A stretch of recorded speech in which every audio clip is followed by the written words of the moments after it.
ಅಷ್ಟೇ.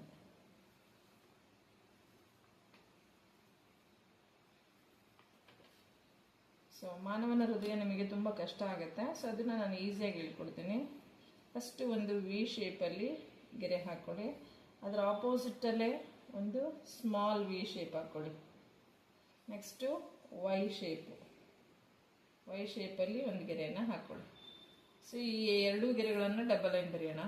ಇಲ್ಲಿ 2 ಗೆರೆ ಹಾಕಿ, ಹಾಗೆ ಇಲ್ಲಿ 2 ಗೆರೆ ಹಾಕಿ, ಇಲ್ಲೂ ಕೂಡ 2 ಗೆರೆನ ಹಾಕ್ಕೊಂಡು ಈ ಗೆರೆನ ಕೆಳಗೆ ತಗೊಂಬಂದ್ರೆ ನಿಮಗೆ ಹೃದಯದ ರಕ್ತನಾಳಗಳ ಚಿತ್ರಕ್ಕೆ ಸರಿಯಾದ ರೀತಿಯಲ್ಲಿ ಬಂತು. ಸೊ ಈಗ ಈ ಒಂದು ರಕ್ತನಾಳನ ಇಲ್ಲಿ ಕನೆಕ್ಟ್ ಮಾಡಿ, ಈ ರಕ್ತನಾಳನ ಇಲ್ಲಿ ಕನೆಕ್ಟ್ ಮಾಡಿ. ನೆಕ್ಸ್ಟ್ ಇಲ್ಲಿ ನಿಮಗೆ ಡೈರೆಕ್ಟಾಗಿ ಬರೆಯೋಕ್ಕಾಗಲ್ಲ, ಹಾಗಾಗಿ ಫಸ್ಟ್ ಏನು ಮಾಡಿ ಅಂದರೆ ಸ್ವಲ್ಪ ಒಳಗೆ ಹಿಂಗೆ ತಗೊಂಡು ಹಿಂಗೆ ಬನ್ನಿ. ನೆಕ್ಸ್ಟು ಇಲ್ಲೂ ಸ್ವಲ್ಪ ಒಳಗೆ ಹಿಂಗೆ ತಗೊಂಡು ಈ ಥರ ಬನ್ನಿ. ನೆಕ್ಸ್ಟು ಇದಕ್ಕೆ ಹಾರ್ಟ್ ಶೇಪನ್ನು ಕೊಡಿ. ಹಾರ್ಟ್ ಶೇಪು ಹೀಗೆ ಬರಲಿ.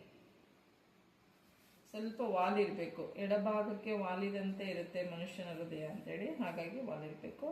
ನೆಕ್ಸ್ಟು ಈ ರಕ್ತನಾಳಗಳನ್ನು ಕ್ಲೋಸ್ ಮಾಡ್ಕೊಳ್ತೀನಿ, ಯಾಕಂದರೆ ನಿಮಗೆ ಸುಲಭ ಆಗುತ್ತೆ, ಕಲಿಯೋದಕ್ಕೆ ಈಸಿ ಆಗುತ್ತೆ. ಸೊ ಚಿತ್ರವನ್ನು ನೀವು ಗ್ಯಾರಂಟಿ ಕಲಿಬೇಕು, ಯಾಕಂದರೆ ಎಕ್ಸಾಮಿಗೆ ಗ್ಯಾರಂಟಿ ಪ್ರಶ್ನೆ ಇದು. ಈ ಚಿತ್ರ ಎಲ್ಲನೂ ಡಬಲ್ ಲೈನಲ್ಲಿ ಬರಿತಾ ಹೋಗೋಣ. ಏನು ಬರೆದಿದ್ದೀರಲ್ಲ ಅದೇನು ಚಿತ್ರನ 2 ಲೈನಲ್ಲಿ ಬರ್ಕೊತಾ ಹೋಗ್ರಿ ಅಷ್ಟೇ.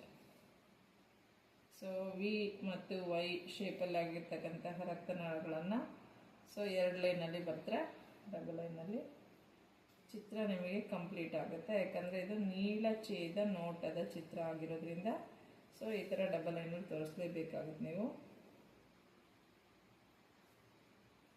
ಇದು ಒಂದು ಹಾಕೊಂಡೆ. ನೆಕ್ಸ್ಟ್ ಇಲ್ಲೂ ಡಬಲ್ ಲೈನಲ್ಲಿ ಹಾಕೋಣ. ಈ ಡಬಲ್ ಲೈನಲ್ಲಿ ಹಾಕಬೇಕು. ಸೊ ಇದನ್ನು ಕೂಡ ಡಬಲ್ ಲೈನಲ್ಲಿ ಹಾಕಬೇಕು. ಇಲ್ಲಿ ಹೃದಯದ ಕೋಣೆಗಳಿದೆ.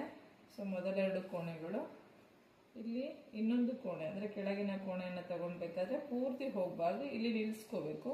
ಇಲ್ಲಿಂದ ಮೇಲಿಗೆ ಬಂದು ಇಲ್ಲಿ ನಿಮಗೆ ಆ್ಯಕ್ಚುಲಿ ಹೃದಯದ ಕೋಣೆಗಳನ್ನು ತೋರಿಸೋದಕ್ಕೆ ಚಿತ್ರನ ಈಸಿಯಾಗಿ ಈ ಥರ ಡಿವೈಡ್ ಮಾಡಿಕೊಂಡ್ರೆ ಹೃದಯದ ಕೋಣೆಗಳು 4, 1, 2, 3, 4 ಬಂತು.